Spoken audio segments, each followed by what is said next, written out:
মেচমেচিয়া বৰষুণ মই ওলালোঁ ছাতি লৈ ইলেকশ্যনৰ বতৰ যিহেতু ডিউটিৰ কাৰণে ওলালোঁ।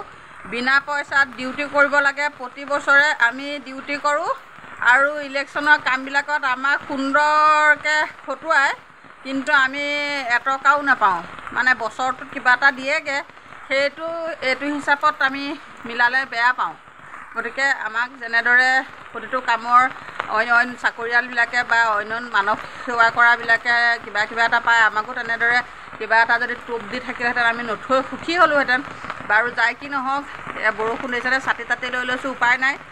এতিয়া মই যাওঁ ইলেকশ্যনৰ ভোটাৰ শ্লিপবিলাক সংগ্ৰহ কৰোঁগৈ, আৰু কালিলৈৰ পৰা এনেকুৱাও যদি বতৰ হয় তেতিয়াহ'লে ঘৰে ঘৰে তিতি বুৰি সেই শ্লিপবিলাক বিতৰণ কৰিব লাগে। মোৰ ভোটাৰ হৈছে 1100 কিমানটা ভোটাৰ, গতিকে ইমানখিনি শ্লিপ মই বিতৰণ কৰিব লাগিব। কিন্তু তাৰ বিনিময়ত আমাক যদি কিবা এটা কমকৈ হ'লেও প্ৰাপ্য দিলেহেঁতেন, আমি অন্ততঃ আমাৰ তেলৰ খৰচটো, যাতায়াতৰ খৰচটো আমি উলিয়াব পাৰিলোহেঁতেন বা ভাল লাগিলেহেঁতেন। এতিয়া চাওক না, নিজৰ পকেটৰ পইচা এতিয়া ওলাই আহিছোঁ, 100 টকা এটা লৈ আহিছোঁ কমকৈ।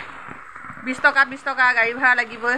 ঘৰত যিহেতু পোনা দুটা এৰি থৈ যাওঁ, সেই পোনা দুটালৈ যদি খালী হাতে আহোঁ, সিহঁতে বৰ দুখ পায় মনত। গতিকে সিহঁতলৈ নাই বুলিও পোনা দুটালৈ একেবাৰে কমকৈও 30-40 টকা কিবা এটা সৰু আনিবলগীয়া হয়।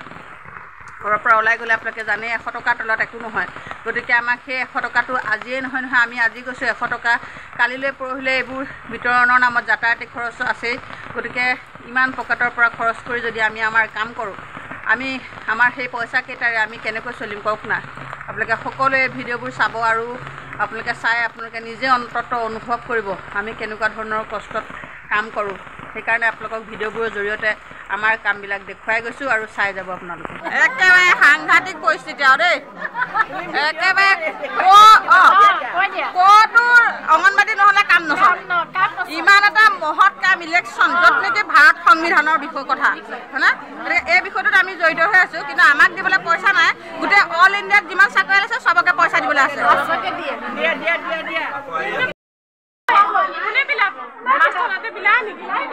নহয়, এতিয়া আমাক যে এতিয়া ইমান এটা দায়িত্বপূৰ্ণ আমি ইলেকশ্যন, য'ত নেকি সংবিধান জড়িত হৈ আছে, সংবিধানৰ এটা হেৰি হৈছে ইলেকশ্যন। গতিকে এই বিষয়টোত আমাক অন্ততঃ যাতায়াতৰ খৰচটো দিব লাগে নালাগে?